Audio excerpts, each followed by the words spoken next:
Hey, it's FYF Sports, man. It's Lamont. And we are back, man, with another video, man. You guys already knew it was coming, man. The NCAA Tournament is finally here, man. You know what? It's so weird how we all love the NCAA Tournament because the best team in basketball rarely ever wins, right? So by the time the Final Four, the Elite Eight, championship game hits, we're looking at teams that we never could have imagined being in the championship game. Now, I know last year we had that Gonzaga-Baylor final, but even the overall overwhelming favorite in that game ended up losing. And we saw Baylor crowned as the 2021 March Madness NCAA champion. So today, man, we're going to be breaking down how we go through our bracket selection. You know, we like to rely here on FYF Sports when we got to rely on really the only measurables that you have to kind of help you assemble the best and most perfect bracket that you can. All right, so we're going to be using ESPN's men's bracket predictor to help put together the strongest possible bracket. Right, we're going to utilize a number of metrics based on each team's season performance, strength of schedule, away games, recent games, non-conference games, man. We're going to balance out all of those things to see what we could do to come up with the strongest and probably the most accurate NCAA tournament bracket picks. We got upsets. We're going to tell you about the best Cinderella teams, right, in the 2022 March Madness tournament, man. But before we get started today, make sure you guys like, comment, and subscribe. Hit the notification bell to the video if you haven't done so already. The grind is real, man. We're looking to get to 50K subscribers soon, man. So we got to keep pumping out this content. And I think there's the best way is to give you guys what you want. A lot of you people, I'm getting emails, I'm getting comments. You guys said you want the bracket selection. We're going to go ahead and give you the bracket selection, and better yet, what we're also going to do is we're also going to have our own in-house tournament here in FYF Sports where you guys can enter your own brackets. So I'm thinking I may do two different brackets, a free one where there's maybe a small cash prize at the end, and then a paid one. I think I can set up a paid one on FanDuel. So again, if you don't have FanDuel, I'm going to drop a link that allows you to download it and deposit money. Right, but we're gonna give you guys multiple ways to kind of win money with your own bracket selections. And the next time we go live, maybe you guys can kind of pull up, let us know what factors and metrics you use to create your bracket, and hopefully in the end, man, we have an overall winner for this thing. But we're gonna go ahead and get to it right here. Obviously, we got our ESPN men's bracket predictor right here, as you guys can see it. So this is what we're going to be using right here. You guys can see on the screen right here. All right, we're going to go through each region. We're going to go through each game all the way up into the championship game. And this is going to help us because a lot of these teams, when we look at Georgia State, I mean, nobody's really following the Georgia State Panthers over in the Sun Belt unless you're just a diehard Georgia State Panther fan. All right, I kind of know a little bit about them. Obviously, their head coach is really, really popular from the state of Indiana, so I kind of know a little bit about them, but again, they're a small school over in the Sun Belt. So I think this tool right here gives you all of the metrics that you can need to really not just see who the better team is, but you can probably decide on, okay, does this team have a slight advantage, even though they might be overall ranked higher? But does this metric make them a little bit better? So again, how you use these metrics is up to you. I'm going to probably give a quick rundown on the teams that I select and some of my thought processes behind who we select and how we select them. And hopefully we can get to an overall champion here in 2022. And remember, the goal is, can we here at FYF Sports be the first person in NCAA tournament history to come up with the perfect bracket? I'm talking about one of one. This is the first bracket that I've created. Haven't created any others. I'm sure I'll create more after this, but I want it to be the one I do live here to be the most organic. And this is why I haven't really looked at the bracket. The only thing that I saw pop up on my feed was that Purdue's playing Yale in the first round. Really, outside of that, I haven't looked at the bracket at all, man. I want to come into it with a clear conscience. So as you guys can see on the screen right here, man, first matchup, again, 1 versus 16 seed, right? There's really not much thinking. So if you're making your brackets right there, if you're not a big college sports fan, if you have a 1 versus 16 seed, there's only been one time in NCAA tournament history where a 16 seed has upset a 1, and that was Virginia a few years ago. Outside of that, it just absolutely never happens. Generally, these games may be close within the first couple of minutes, but the 1 seed generally dominates. And if we look at some of the metrics here, and this just kind of gives you, when we look at our screen right here, this just kind of tells you how powerful these 1 seeds are as compared to these 16s. So with the decision tree, obviously ESPN's decision tree has Gonzaga at 92%. The power ratings, Gonzaga 99%. Similar games, they're not even close. I mean, Gonzaga's strength of schedule isn't going to compare. And then in ESPN simulation, the simulation has Gonzaga winning 100% of the time. Season performance, obviously Gonzaga's number one seed. Gonzaga. Now, strength of schedule is always a big question mark for Gonzaga because they're in a smaller conference, the WCC.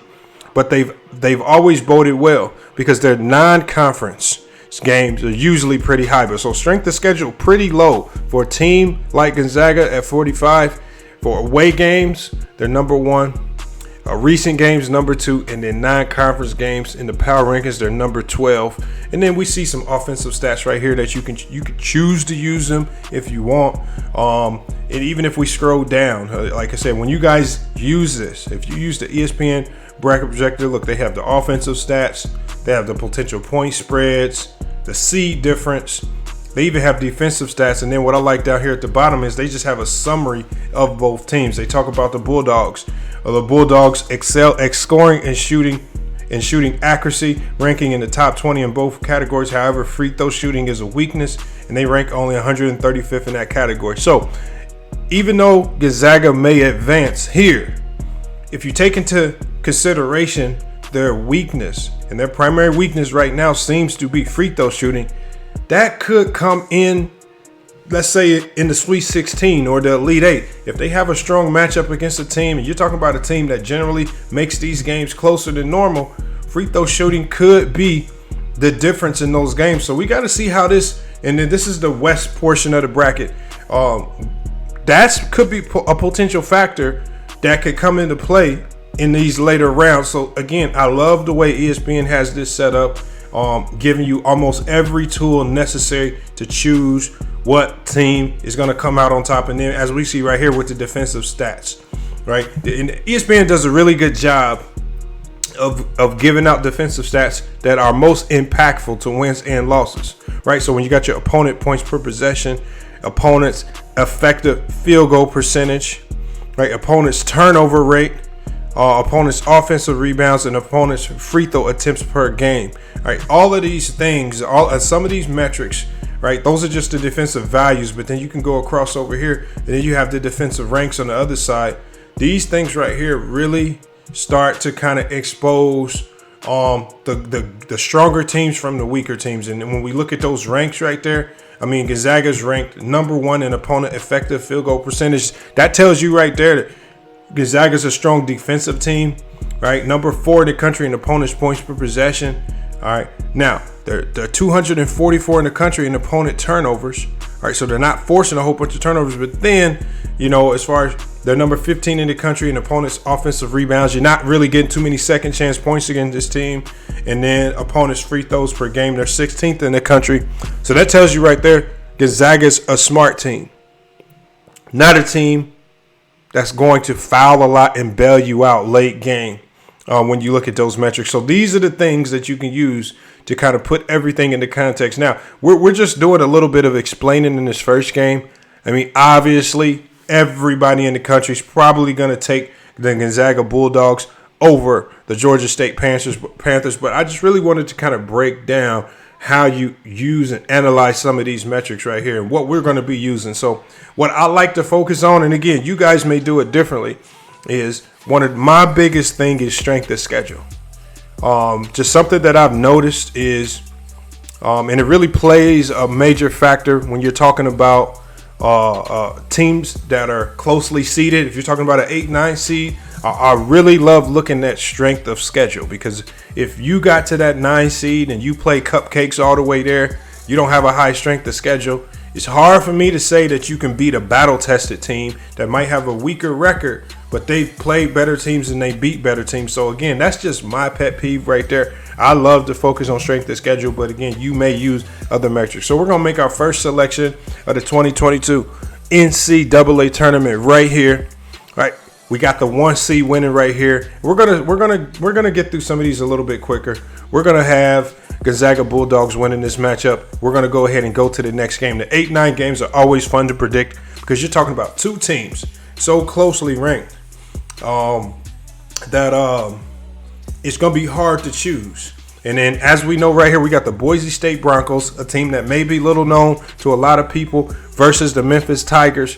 Memphis Tigers at 21-10. Memphis Tigers, everybody remembers when we did that video on Penny Hardaway exploding on the media. The Memphis Tigers were reeling. Did the Memphis Tigers, are they able to bounce back? Now, one of the things I'm going to have to analyze is, did they get Imani Bates back? I can't remember. I can't recall if he's back or if he stepped away for the rest of the season. That's something that I'm going to have to look into. But again, I don't have time to look into it right now this very second. We got to go organically off what we know. All right. And so when I look at this team right here, when I go to the power rankings, because that's just one of my favorite metrics right here. One of the things I like to look at is season performance. Okay, Boise State's their season performance, they're ranked 27th in the country when they ended the season. Memphis 32. Strength of schedule. Strength of schedules are closer than you think. Boise State, even though they're a lesser known team, 61 in the country. Strength of schedule, Memphis Tigers are only 60. So that tells me right there, Memphis did not do a good job. They had a tough stretch this season, but they did not do a good job of seeking the best competition in the non-conference and then playing the best competition. All right, when we look at away games, Boise State outranks Memphis Tigers in away games. Recent games, Memphis, obviously, as of late, they've came to number 15. And then non-conference games, you have the Memphis Tigers. Obviously, they're in a stronger conference, so I would expect for them to be ranked a little higher right there. So with these 2 teams being so closely ranked, obviously, the one thing I love going with in these types of games is when things are so closely matched, especially at strength of schedule, what teams have the NBA guys? And when I think about what team has the NBA players, Penny Hardaway's done a great job of recruiting 5 stars and 4 stars to get to that school. Right, he has a star-studded lineup. Even though they've struggled to put things together, I just cannot pick against the Memphis Tigers right here in the first round. I do not see Penny Hardaway allowing the Memphis Tigers to lose this game, even as the 9th seed. I know the ESPN metrics. When I look at these ESPN metrics, I know the ESPN model. They have the decision tree in Boise State's favor at 56%. Even the power rankings, a lot of these metrics right here are favoring Boise State, and I'll scroll it down so you can see it. Similar games at 58% to Boise State. The simulation, though, however, has Memphis winning 51% of the time. The seed difference is going to be in Broncos' favor, and the point spread favors the Memphis Tigers. They are favored to win this game, but I just have a funny feeling about this game. I just do not see, with all the struggles that this team has had, I do not see the Memphis Tigers allowing a team from the MWC conference to come in the first round and beat them with all of the talent that they have. I got to go in this one right here. I got to go with the 9 seed Memphis Tigers moving on to face Gonzaga. We're going to go. Now, we're going to speed it up here. You guys kind of know some of the things that we like to see here when we talk about the Connecticut Huskies and the New Mexico State Aggies. New Mexico State is a team that I'm very familiar with. They play in the WAC. You guys know I'm closely connected with Grand Canyon University. But New Mexico State is Grand Canyon University's #1 rival. I've seen this team play a lot over the years against my Grand Canyon University Lopes. And they've given us a lot of losses. Right? This is a team that's long, that's lengthy. They bring in a lot of transfer players from all over the countries, and they compete hard. They defend, and they can score the ball well any type of way. Now, how do they match up against a team, a power conference team? You talk about the Connecticut Huskies, a team I think surprised everybody being ranked this year. When you look at all of the metrics, when you look at all of the metrics, season performance, strength of schedule, away games, recent games, non-conference, all of the power rankings across the board, even in the wins model right here, every metric is going to favor UConn. Man, but you know what? Remember, we're doing this organic and we're doing it on the fly, right? 5-12s, this is where you generally see your upsets. You know what? It might not be popular, but I've seen this New Mexico State team play. They have a lot of guys. They have a lot of players from Power 5 conferences that have transferred into that program. Their leading scorer is solid. They do not relent. I got to go with the upset here. The New Mexico State Aggies beating the Connecticut Huskies. The Huskies, look, they're doing better, much better over in the Big East. But I have not seen much from them this year that's eye-popping and enough to tell me that they can beat this New Mexico State team. I got to go with the upset here. Again, not a popular opinion, but I got to go with the New Mexico State Aggies. Man, I love the coaching. I love the length over there. So we're going to move on to the next game in the West. Arkansas Razorbacks versus the Vermont Catamounts. For a game like this, especially two teams that I'm not really familiar with, I know Vermont always consistently in the tournament in the American East. We got Arkansas, again, just an SEC team that's always just sturdy. I mean, you always find them in the mix, always right there between that 4 and 7 seed in NCAA tournaments over the last couple of years. I'm just going to rely on the power rankings here. Power rankings right here. That strength of schedule right there that's all I need to see in this matchup. Arkansas strength of schedule 24 to Vermont strength of schedule is ranked at 269. That tells me right there Vermont has not been battle tested at all. I do not see them beating this Arkansas Razorback team. We got to go quickly with the Arkansas Razorbacks. We're going to go with the Alabama Crimson Tide sitting at 19 and 13. And then we're going to go with the projected play-in winner. I know Rutgers, I think they play Notre Dame in a play-in game. And I do have Rutgers beating Notre Dame, primarily because I've watched this Rutgers team beat a lot of ranked teams in the Big Ten. All right, they have Ron Harper Jr. over there. They got a lot of talent over there. They got guys that can score the ball right there. A gritty team. I watched them beat Purdue at the buzzer. I watched them beat IU at the buzzer. These are all ranked teams. Michigan State's, they've been taking down ranked team after ranked team after ranked team.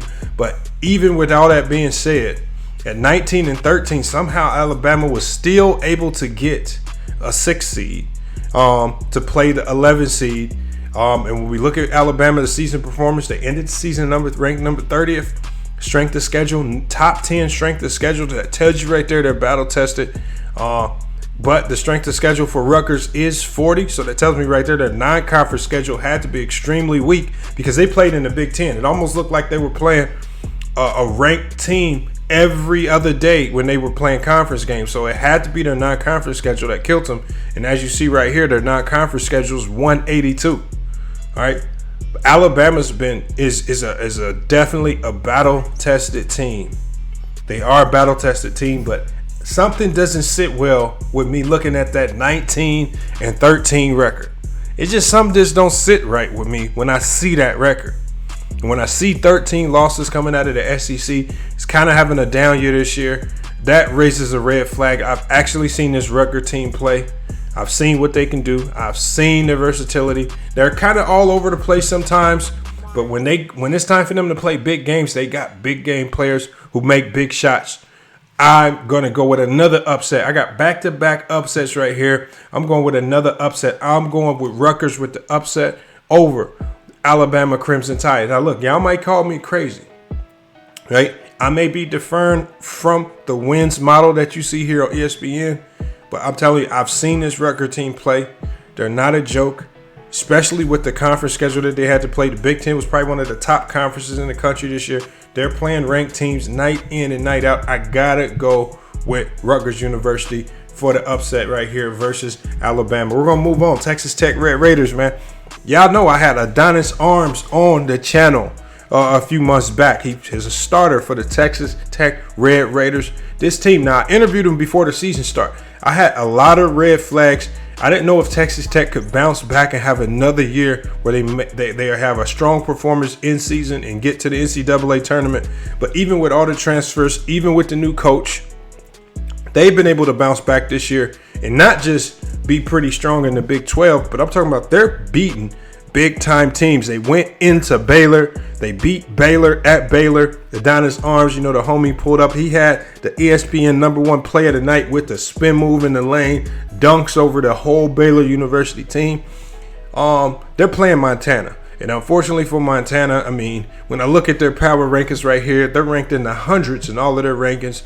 Texas Tech has been battle tested in conference, in non-conference, away games, everything. Every projection, every model here is going to be favoring Texas Tech University, one of the toughest defenses in the country. I do not see the Montana Bobcats putting up much of a fight. We got to go with Adonis Arms, my squad. The squad my homie plays for, Texas Tech Red Course. Good luck to them as well, because I want to see them do well in the tournament, and hopefully we can have him back on the show as they progress through the tournament. Hopefully, if they get to the Sweet 16, I'm definitely gonna reach out to him for another interview, man, just to kind of pick his brain and see what his thought processes are as they progress through this tournament. So we're gonna go with Texas Tech right here. Next up, we got another matchup right here. Davidson, I've kind of been following this year. They're playing the Michigan State Spartans. Now, Michigan State, Tom Izzo is just one of those coaches you don't want to see in the NCAA tournament. You just don't want to see him in the NCAA tournament. He knows how to take teams, especially 7-seeded teams, because he's known for taking his lower-seeded Michigan State teams. They might be quiet in the regular season. You might not know. They might not have any 5-star recruits that year, but somehow he can finesse and get them to the Final Four. He's done it multiple times in his career. Right, so you cannot overlook them. Michigan State partners with a couple really good late season wins. I know they beat the Purdue Boilermakers, who at the time were top 10. So they have some pretty good wins late season. They were just in a star-studded Big Ten conference, which again, there was a gauntlet for everybody. But all of the metrics here favor the Michigan State Spartans. I would love, if it were any other team, I would really consider Davidson in this one for the upset. And Michigan State has definitely been susceptible to upsets, as recent years will show you. I just don't see it happening this year. I think Tom Izzo wins this one versus the Davidson Wildcats as a 7 seed over the 10 seed Davidson Wildcats. I think that 10 seed is, that matchup is just tough. I think the Spartans were a bit underseeded, but I think their record really doesn't reflect how good they are. I think the Spartans should have been between a 5 or a 6 seed, but you never know. The committee made their decision. This is who they play. I'm going to go with the Michigan State Spartans right here. Next up, we got the Duke Blue Devils versus the Cal State Fullerton Titans. Like I said, haven't really followed Cal State Fullerton over in the Big West. But, man, we're talking Duke University. This is Coach K's final year in the NCAA tournament. I do not see them going out like some bums, losing in the first round. And for that reason and that reason only, I got to go with Duke getting out of the first round. Now, that's the West. That is the West. Everything's been calculated, knocking in. Now we moving over to the East. All right, so we got another 1 versus 16. You guys know how we use our metrics, how we make our decision. These are just the decisions I make. Your decisions are going to be completely different. All right, but for me, we're going to get through the East a little bit faster. Going with Baylor, the 1 over the 16. Remember, the 8-9, 7-10, 6-11, really tough to decide. But we got North Carolina at 24-9 versus the Marquette Golden Eagles out of the Big East. Marquette has been known for being a hard-nosed team that been prone to show for the propensity to upset teams like North Carolina in the tournament. I haven't really been following North Carolina like I should, so I'm going to have to rely on the power rankings. Again, strength of schedule, and this one does favor Marquette by a lot. They're number 22, while North Carolina is 52. All right. Oh, man. But when I look at the non-conference schedule, it's kind of similar there. Marquette 46, while UNC is 37. Recent games and season performance, all of those things favor UNC. I think the season performance generally favors UNC because of how they ended the season. Obviously, with that upset win over Duke at Duke, that was big right there. I think that did a lot with regards to boosting them up. But you know what? This one right here, this is a tough one right here. But I gotta go with my philosophy here. The strength of schedule right here is overwhelming. Marquette's strength of schedule is 30 spots higher than North Carolina's People may call me crazy. I'm looking at that 19-12 record in the Big East by Marquette. It scares me, but I still got to go with the Marquette Golden Eagles. It seems like they're a bit more battle tested, and North Carolina just doesn't seem to be as stout this year as we've seen them in the past. Even though ESPN's win odds model has them heavily favored, I got to go with the Marquette Golden Eagles. Just sticking to my guns with regards to strength of schedule. We got St. Mary's Gales playing the play-in winner. Projected play-in winner is going to be Wyoming. I'm going to make this one quick right here. I know St. Mary's being a 5 seed is ridiculously high for St. Mary's. I don't know how they were rewarded. I mean, obviously we saw them beat Gonzaga in an upset win. I mean, all of the metrics favor St. Mary's when we look at it. I mean, the strength of schedule, the non-conference, I mean, they're in the top 40 in all of those categories right here as composed to their counterpart of Wyoming. Obviously, I know this is usually where we see upsets. I don't see St. Mary's losing this one right here. I got to go with St. Mary's because every metric favors them, including strength of schedule. And I watched them beat Gonzaga soundly at St. Mary's. That's enough for me. We're going to go with St. Mary's advancing right here. We got the 4 versus the 13, UCLA. Tough roster, man. Tough team. We saw how UCLA lost last year. I think they got put out last year just in disheartening fashion. They're playing the Akron Zips out of the MAC. Haven't really followed Akron this much this year, but I have followed UCLA. They brought back a lot of studs, a lot of guys that are going to be in the NBA. When I look at the power rankings tell me all I need to know. I got to go with UCLA in this one, advancing past the Akron Zips. We're going to go ahead and move on to the Texas Longhorns versus the Virginia Tech Hokies. Man, y'all know Wally would love this one. If Wally Lancaster was here, he'd be picking the Virginia Tech Hokies. Unfortunately, we have to look at a lot of other metrics right here. Texas Longhorns 21-11 out of the Big 12. Season performance, ranked 18. Strength of schedule, I love that strength of schedule for Texas at 6. Number 26 overall. In away games, the 21 in non-conference games. That tells me, again, 2 teams I'm not familiar with. I have to rely on the metrics right here. What I am going to, because both of these are Power 5 conference teams, I'm just going to scroll down really quickly just to look at the offensive and defensive stats. Hopefully I don't see nothing that's going to change my mind. All right, Virginia Tech offensively, a slightly bit more stout than Texas, but defensively, Texas looks to be superior. The point spread is going to Texas. The seed difference is going to Texas as well. The simulation has Texas winning the majority of the time as well. But when I look at this, I think there wasn't enough there with regards to offense and defense that's going to change my mind. So I'm going with the University of Texas. The Texas Longhorns advancing past Wally Lancaster's Virginia Tech Hokies. All right, now we got, oh man. Now, again, this is where biases kick in, y'all, man. This is where the biases kick in. You guys know my ties and connections to Purdue University. They've had a great year this year. This was the first time that the Purdue Boilermakers ever were ranked number 1 in the country. So we watched the Purdue Boilermakers get to number 1 in the country. They got an NBA stud in Jaden Ivey.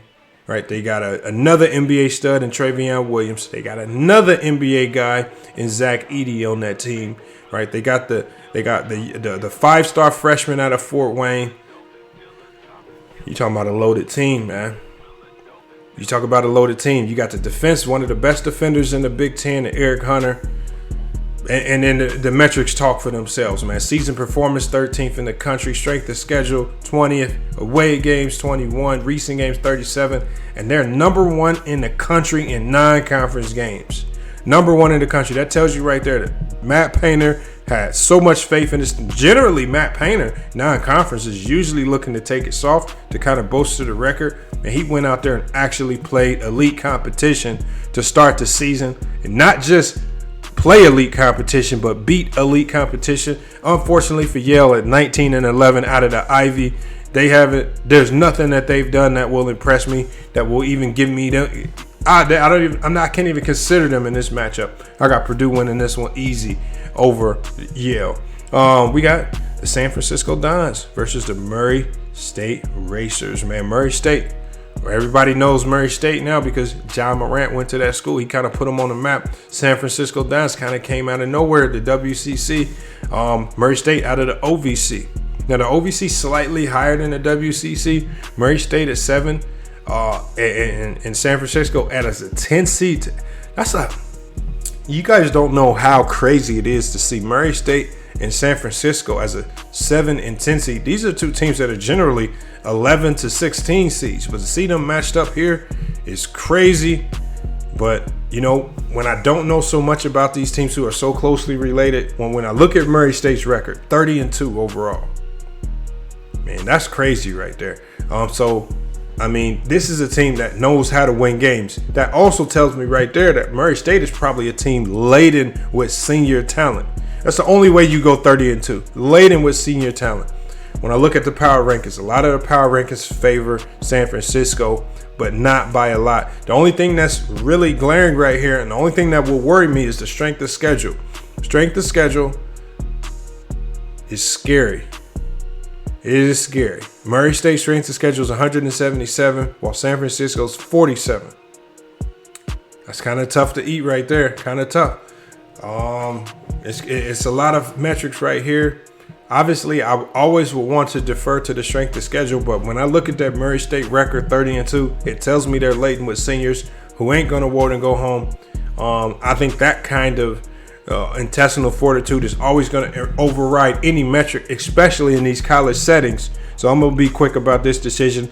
Again, not 100% on this, but my gut is just telling me the Murray State Racers move on with the senior leadership that they got. We got Kentucky. The Kentucky Wildcats, a team that's the number 2 seed this year. A lot of people did not think they would have a bounce back year this quickly, but Coach Calipari was able to get that team back in shape, get those 5-star recruits back to playing together, and he has them as a 2 seed, 26-7 in the SEC, going against the St. Peter's Peacocks.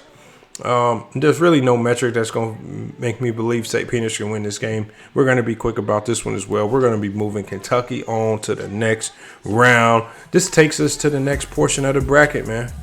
We got the next portion of a bracket, which is the South, which, man, it's crazy how they put Arizona, a team that's on the West Coast, number 1 seed in the South region.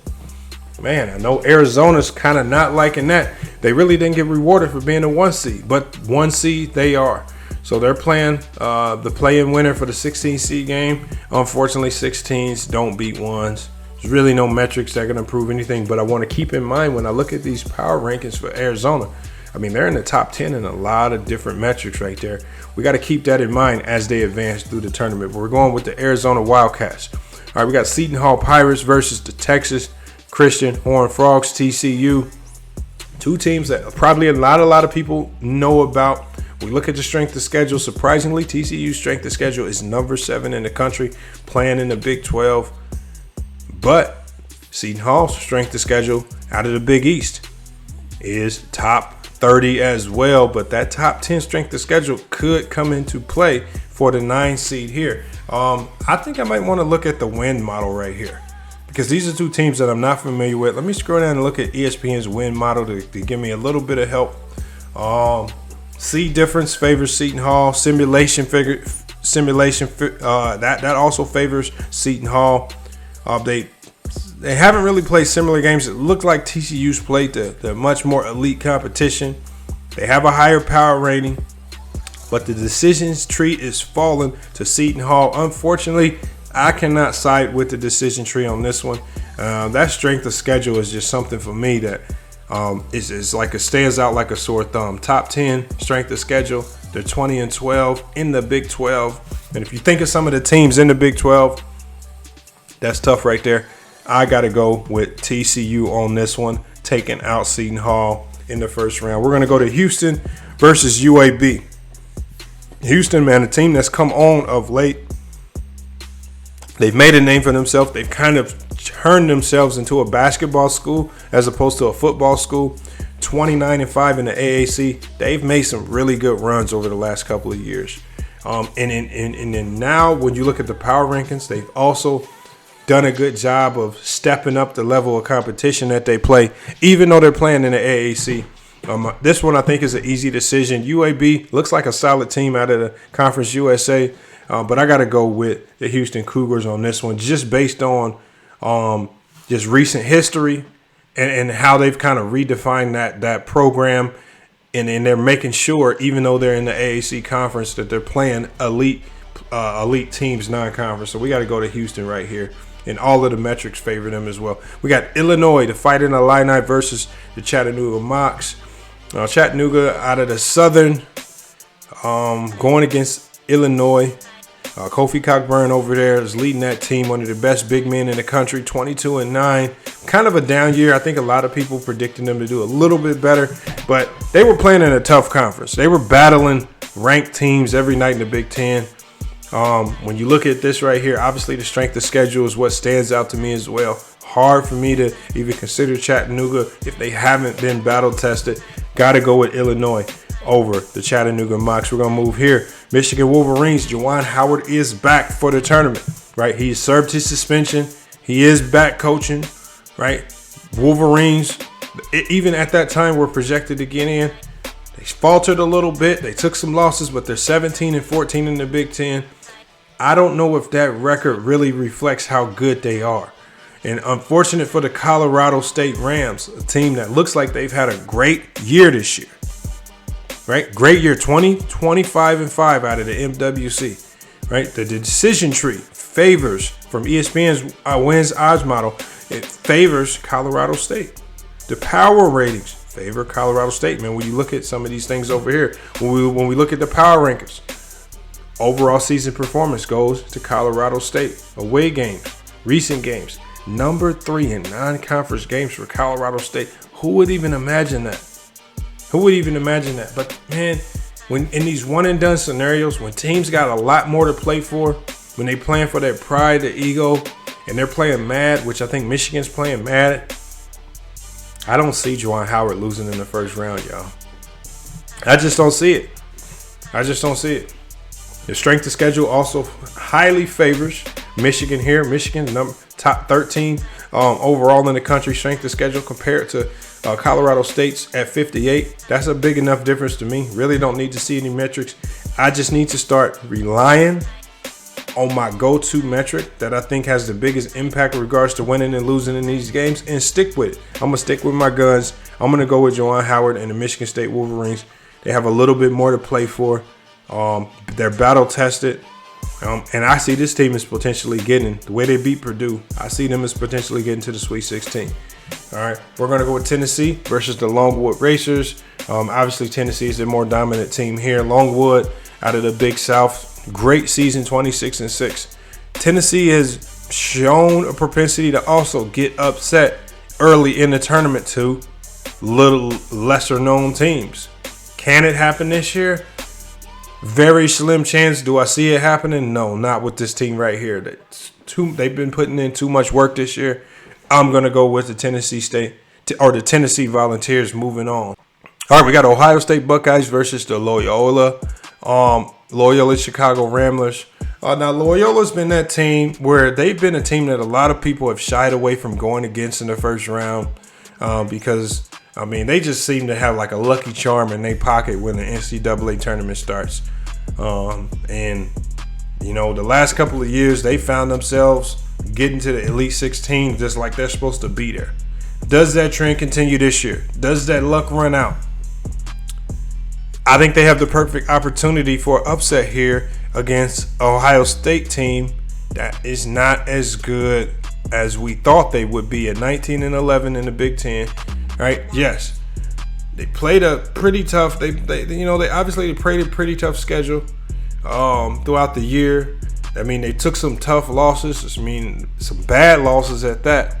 I mean, but they are battle tested, even though they haven't won a lot of those games. Strength of schedule right here heavily favors Ohio State. Heavily favors Ohio State. But man, when you see these power conference teams with double-digit losses, 19-11, 19-14, 19-13, man, it's hard to look at those records and just say comfortably that you really believe they're going to be moving on. I'm going to scroll down and look at some of these other metrics, maybe some of the wins odds models. All the wins odd model have the Buckeyes winning this one. When we look at the values defensively and offensively, most of these things offense favors Ohio State, defense favors Loyola.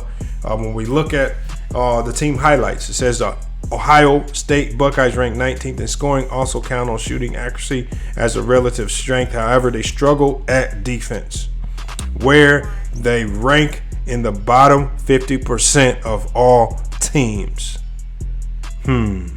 Something you want to think about right there. Something you really want to think about, where it says right here, the Ramblers, the Loyola Chicago Ramblers, excel at shooting accuracy, especially three-point shooting, ranking in the top 20 in both categories. However, they struggle at offensive rebounding, where they rank at the bottom 50% of the league. Now, how do we take those two summaries and put them into context? Ohio State struggling, right? They're good at scoring the ball, but they struggle defensively, and they're going against a team that excels defensively. And this team is also holding one of the biggest good luck charms I've ever seen over the last 2 years in a tournament. That mixture does not bode well for Ohio State. Even though all of the wins model metrics favor Ohio State, I don't have a good feeling for them in this game right here. Now, Ohio State may very well easily come out and blow Loyola out. I don't see that happening. I feel like the Loyola Chicago Ramblers will come out, shoot lights out from the three, and upset the Ohio State Buckeyes for another upset, sending the 10 on to the second round. We got Villanova versus the Delaware Hens. True to King, man. True to King, man. How y'all got hens as y'all mascot out in Delaware? We got to ask True to King those things right there, man. And so, just for that alone right there, I can't see a team with a mascot as the Blue Hens beating the Villanova Wildcats, on top of the fact that Villanova, top 25 in all power rankings and all power metrics that we see here. The wins model heavily favors them. I think the Delaware Hens are going to be sent back to Delaware, man, to answer the True to King for potentially getting blown out by the Villanova Wildcats. We're going to send them on as a 2 seed, man. We're down to our last, obviously our last portion of the bracket, the Midwest portion of the bracket. And then we're going to really get into who's going to the Sweet 16, Elite 8, and Final Four. So it should get a little bit quicker as we advance on. Kansas Jayhawks are playing a play-in winner, right? Really not much to talk about here. If you're a play-in team playing in for a 16 seed, really, I like what the NCAA did right here with the play-in games for the 16 seeds, because what it does is it gives these teams a win in the NCAA tournament in the books. Even though, obviously, but these 16 seeds have to always go in and play ones all the time. They're never going to get any wins. But I like the fact that at least these teams can leave and go home. Even though they're probably going to get blown out by Kansas, they can go home with the win notched in their belt in the NCAA tournament. It's not many people alive that can say that they've done that. So I like how they did that. But obviously, unfortunately for Texas Southern, I just don't think, even though they're projected to be in the play-in, no way they beat Kansas. The overwhelming favorites right there. Next up, we got the San Diego State Aztecs versus the Creighton Blue Jays. I love Creighton this year, man. I love the way they play, but San Diego State is tough as well. We played them. I know Grand Canyon, we played them this year as well. They were a tough opponent, beat us by a few points. They're just a tough team. And year in, year out, they find a way to be one of the best defensive teams and highly competitive. Strength of schedule is going to favor Creighton. Creighton is always playing tough teams, season in, season out. Strength of schedule ranked at 23, while San Diego's is ranked at 51. I do want to take a look at this summary for both teams. All right, even though the wins-odd model right here, the wins-odd model has San Diego State heavily favored in most metrics, and it also has San Diego State favored by points. It says the Aztecs rank number 1 in defense and also count on three-point shooters as a relative strength. However, they struggle at free throw shooting, where they rank in the bottom 50% of all times, while Creighton relatives and strengths include defense, shooting accuracy, but they don't rank in the top 40 in either category. However, they struggle at shooting threes. All right. So Tough for me to pick the Creighton Blue Jays in this one. A team that struggles to shoot threes beats a team that can shoot threes and defend. I don't know, man. I think the decision model for ESPN was accurate on this one. Too many of these things, even though the strength of schedule favors Creighton, San Diego State Aztecs are still in the top, close to the top 50 in strength of schedule. And I think I'm going to go with San Diego State on this one right here. Just don't think Creighton is strong enough this year. Even though Creighton's pretty good this year, I don't know if they're good enough to beat San Diego State this year. We're going to move on to Iowa Hawkeyes versus Richmond Spiders. Iowa, man, nice little run in the Big Ten. They really came on it late. Some of their players finally woke up. It looked like earlier this year they were just struggling to find consistency, taking a lot of blowout losses to teams like Purdue. But it looks like they bounced back at the end of the year, and they righted the ship. Iowa, number 1 in recent games, number 27 in non-conference games. They have that number 34 strength of schedule compared to Richmond's 92. All of the wins model metrics favor them. I got to go with Iowa in this one. The 5-12. The 5 seed survives again. We're going with the Providence Friars versus the South Dakota State Jackrabbits. Again, the South Dakota State Jackrabbits 30-4. That tells me right there you're talking about a senior-laden team that's not going to want to go home, going against the Providence Friars at 25-5. All of the wins odd models, it has Providence winning this one. It just looks so ugly when I look at the South Dakota State, man. The strength of schedule is extremely weak. Season performance, they're outside of the top 50. Non-conference scheduled games, 89. The only thing that they have that beats out Providence is their recent games is number 20 in the country. I can't pick the South Dakota State to beat Providence Friars. I got Providence winning that one right there. Moving on. We got LSU versus Iowa State Cyclones. Two teams I really haven't followed this year. So I'll just simply rely on strength of schedule. Strength of schedule heavily favors Iowa State at number 12 in the country. They're 20-12 in the Big 12. Big 12's a tough conference. And then when we look at the LSU Tigers, are they falling apart? Probably so. Head coach Will Wade just got fired. So that program is probably just up in a flux right here. I don't know if it's an assistant coach and did they bring in somebody. I don't know. That program looks like it's in shambles. I hope they can get it together and pull out a win, but odds are that they won't. Without a head coach at the helm, they also fired another assistant. Whole bunch of fill-in guys at the top. I just don't see them beating this Iowa State team. We got Wisconsin and the Colgate Raiders. Wisconsin's always strong as usual. Colgate, just a lesser-known team, year in and year out. They do compete, but the power rankings are overwhelmingly favoring the Wisconsin Badgers, which strength of schedule is what will just simply do it for me. I really don't need to look at anything else. 19th in the country to 284th in the country for the Colgate Raiders. I'm going to ride with the Wisconsin Badgers in this one right here. All right, we got the 17 seed USC Trojans versus the Miami Hurricanes.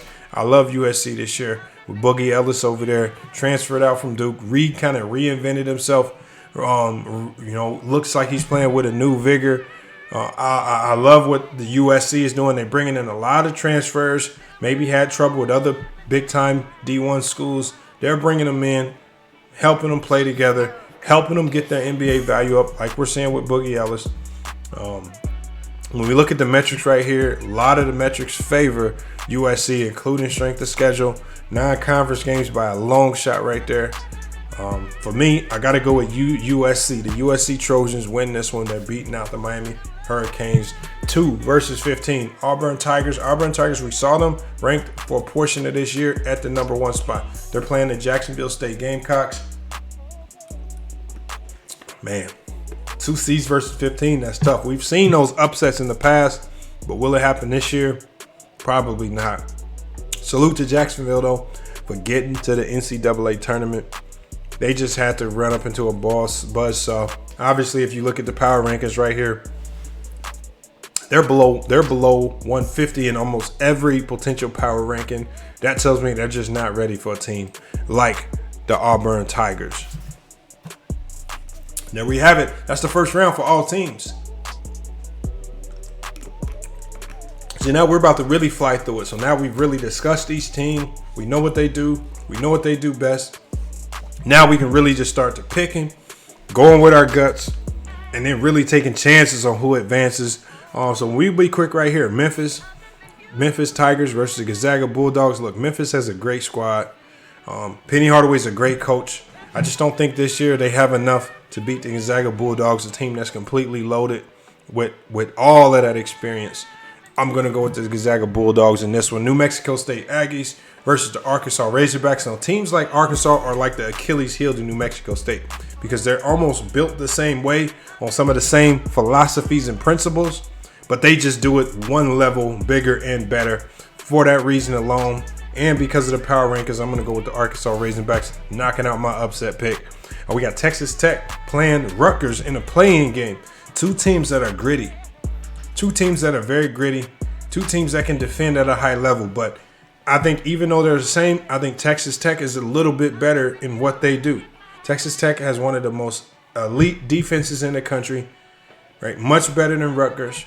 I mean, you got a lot of hungry guys over there, a lot of seniors not wanting to lose. I'm going to go with the Texas Tech Red Raiders beating the Rutgers University. We got Duke and Michigan State. This is going to be a great matchup right here.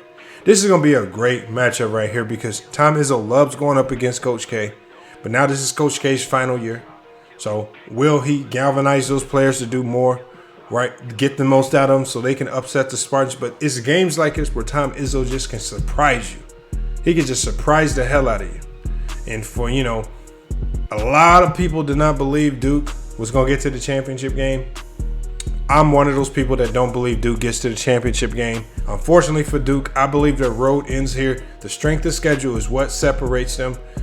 Duke is not battle-tested enough. We saw how they faltered at home to North Carolina. I think Tom Izzo out-schemes Coach K in his final game in the Duke, as the Duke head coach. We got Baylor and Marquette. Baylor, that defense is stout. Even though they lost a lot of guys to the NBA, defense is still electrifying.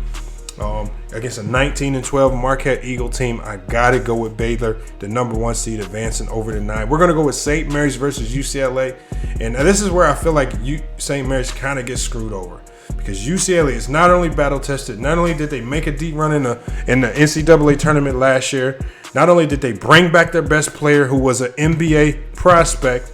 I think that's what separates it. Obviously, as you can see here, UCLA wins out in all major metrics that we like to look at.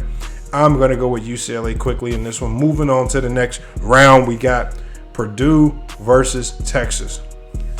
And I hate these matchups right here because these are the types of matchups. These are the types of teams that put Purdue out. Long, lengthy guys, athletic players, right, that they struggle to defend. Can Jaden Ivey, can Travion Williams, can Zach Edey make a difference? And can Matt Painter kind of get out of his own way? Sometimes it looks as if he's overcoaching the guys, doing too much, handcuffing them too much offensively, and then they look timid for an entire game like this. But Purdue has been different this year. Matt Painter has given a lot of guys a lot of rope, especially Jaden Ivey. And I got to go with the Purdue Boilermakers I don't want to call it an upset, but beating the Texas Longhorns right there. We got Murray State versus Kentucky.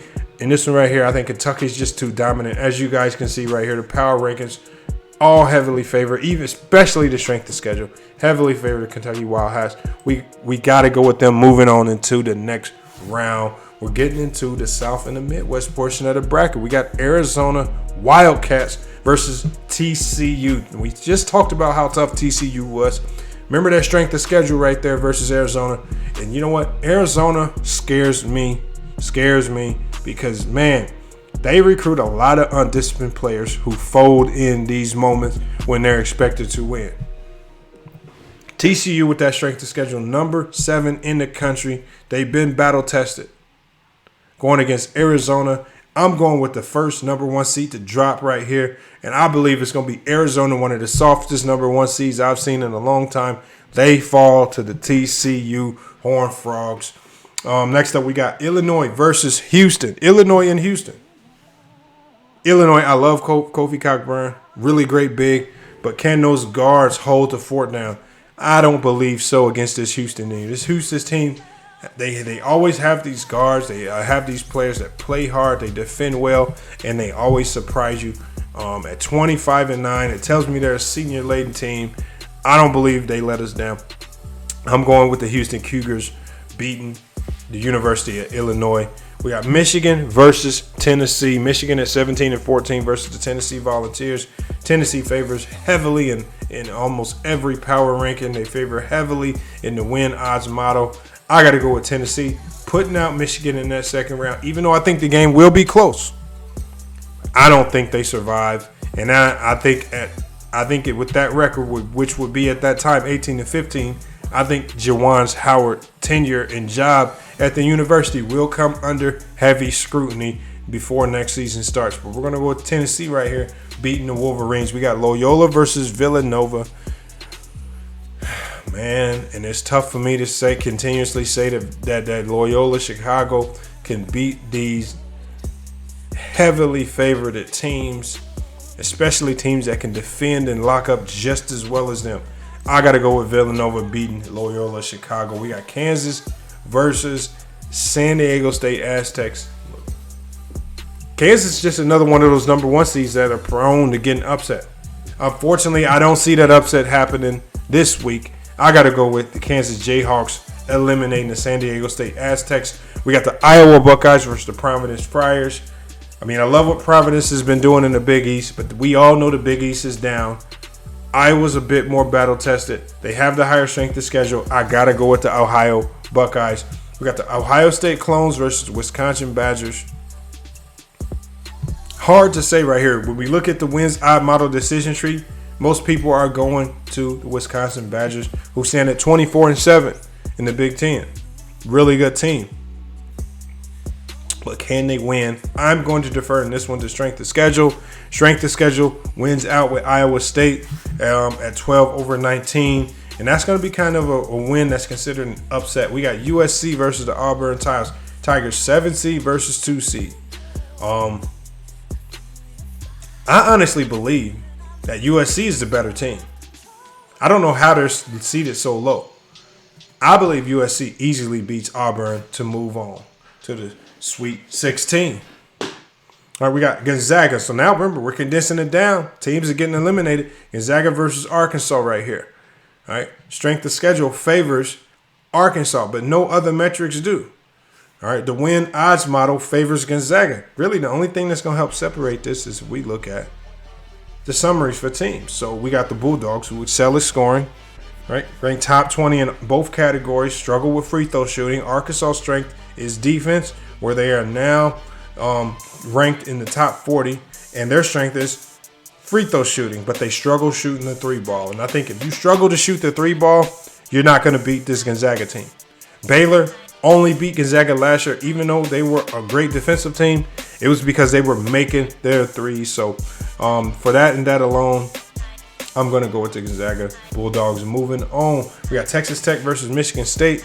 We got just a battle of wheels right here. Does Tom Izzo outwill these coaches to get back to another Final Four? I don't see it happening against Texas Tech, unfortunately. Texas Tech is just better across the board, better power rankings. They play better competition, better strength of schedule. I don't see how Michigan State can compete with them. I think Texas Tech is an underrated team this year. We got Baylor versus UCLA, probably one of the best games of the tournament to date right here. But does Baylor, do they keep that energy? Do they keep that high level of energy to repeat? Hard to say, but UCLA, that loss in the NCAA tournament last year left a bitter taste in their mouth. I'm going to go with the team that's more hungry. I think UCLA is going to be a bit more hungry, even though the metrics, man. You look at these metrics right here. Baylor, this will tell you, it tells you Baylor's going to win. But I'm just going with my gut on this one. I believe UCLA upsets Baylor. That's a 4 seed right there. We got Purdue and Kentucky, a game that a lot of people are going to have Kentucky favored. But Matt Painter has done a good job of revamping and readjusting his roster to play against teams just like this. This is why he had the number 1 ranked non-conference schedule. For that reason alone, we're going to go with the Purdue Boilermakers advancing on. We got TCU versus Houston. Familiar opponents, man. Familiar opponents, familiar areas. Unfortunately, I'm going to roll with Houston, knocking out TCU. And that one, we got the Villanova Wildcats versus the Tennessee Volunteers. Villanova's really good this year. Tennessee's really good this year. All right, so really the only difference here is strength of schedule. Strength of schedule favors Tennessee. We're going to ride with Tennessee, eliminating the Villanova Wildcats. And then we have our number 1 seed Jayhawks versus the Iowa Buckeyes. That's a very tricky game. Iowa has a lot of great shooters and scorers. I don't believe they have enough to beat this Kansas Jayhawk team. So we're going to go with Kansas Jayhawks. We have the Iowa State Cyclones versus USC Trojans.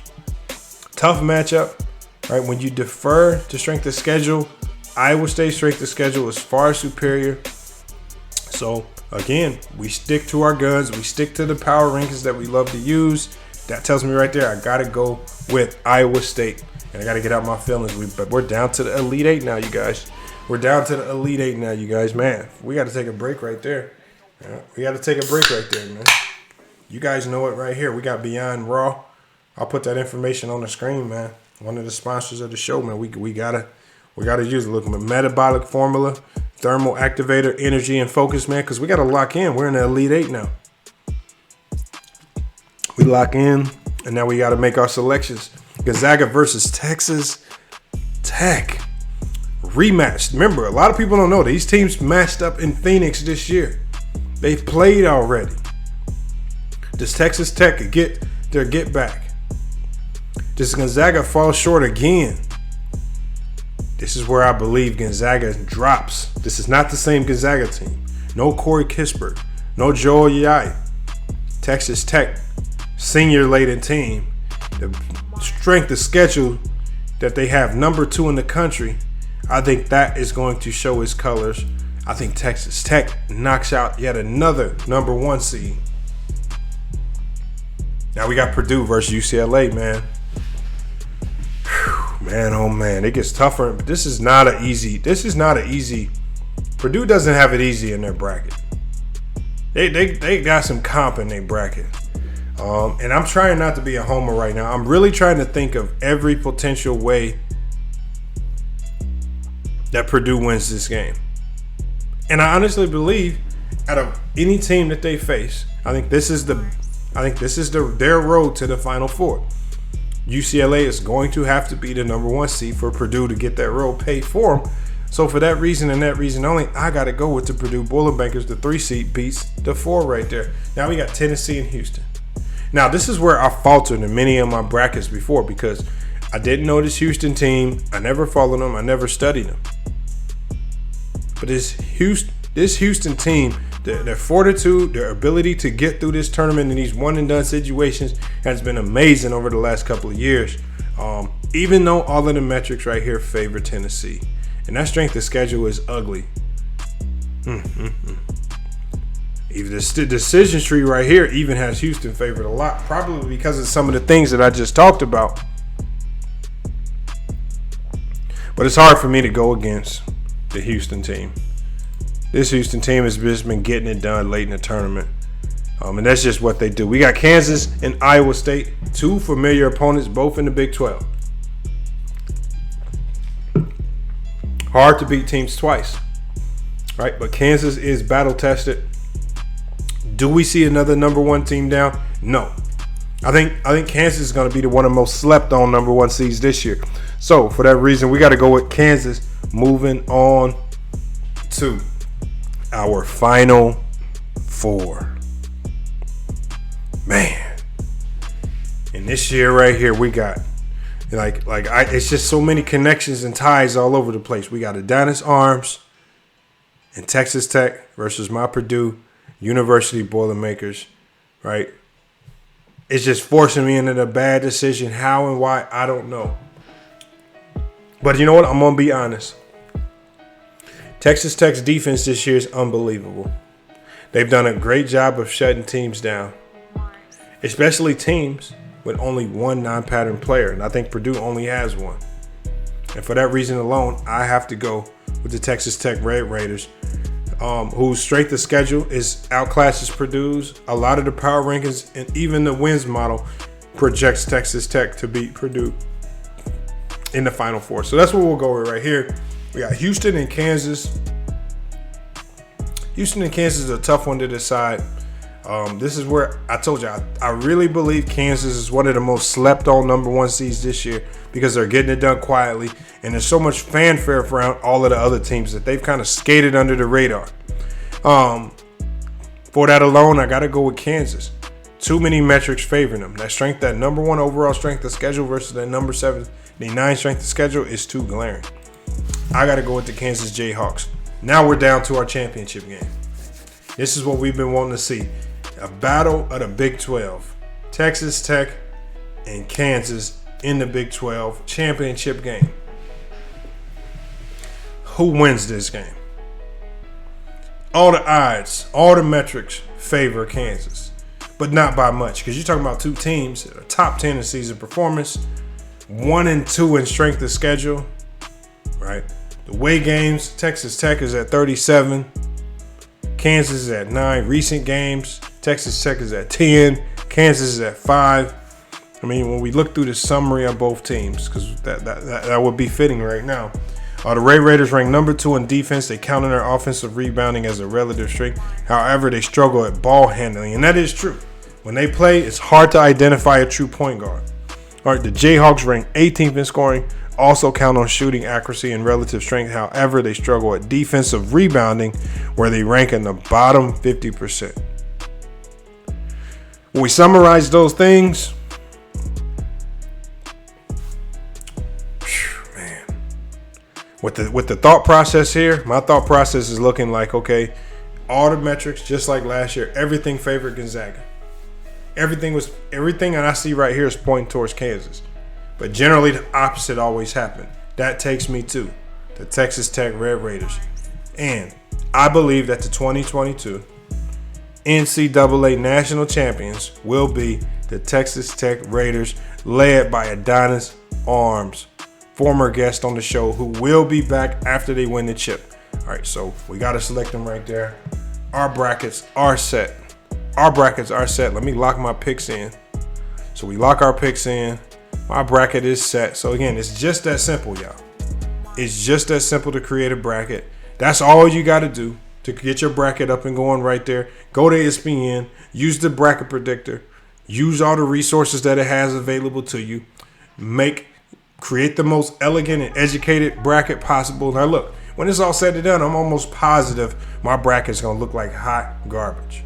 Almost positive it will. But it's fun. I want you guys to check the community post. We're going to be putting out our own bracket challenge. I think there may be an entry fee in it.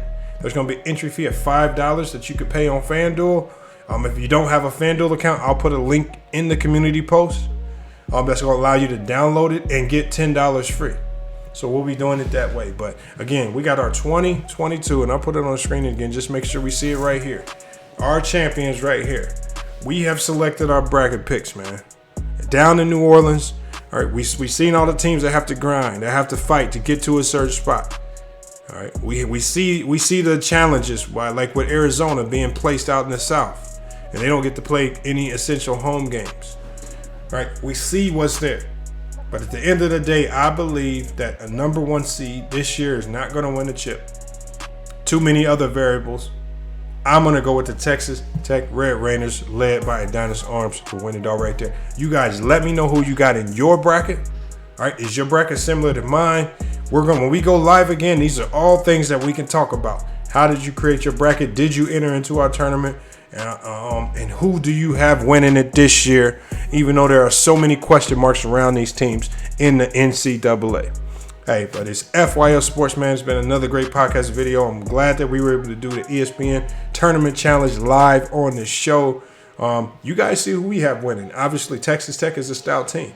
Defensively, offensively, they do have their weaknesses, though. Can they get there? Most definitely, yes. But will they get there? We won't know until the games start. So we're going to be running the scoreboard as well. We're going to be running our NCAA tournament scoreboard for these games. So if you're at work and you can't watch all the games, at least we'll have a scoreboard running with some music where you can kind of vibe out, stay in tune with these games, and check your brackets periodically, just like y'all know I will be, to see where you stand.